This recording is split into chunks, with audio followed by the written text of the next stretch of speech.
আসসালামু আলাইকুম। গ্রাফটিনের বিষয়ে সবকিছু আমরা সব সময় আপনাদের সামনে প্রকাশ করি, ভালো করে বোঝাতে চেষ্টা করি যাতে আপনারা নিজেও গ্রাফটিং করতে পারে। এখন শীত চলে আসছে, অনেকেই প্রশ্ন করেন এই শীতে গ্রাফটিং করলে কি হবে।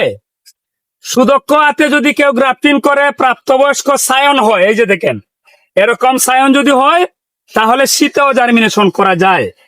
তারপর অনেক পরিচর্যা থাকে। এই যে দেখেন এটা পলি দিয়ে বাঁধা হয়েছে, এখন আবার এই যে এটা কাগজ দিয়ে আবার পলির মতো বাঁধতেছি আমি।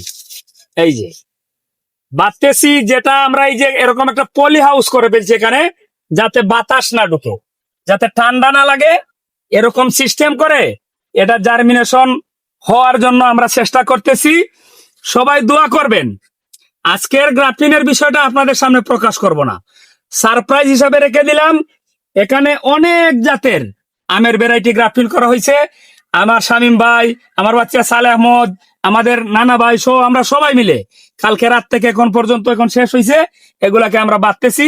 সবাই দোয়া করবেন।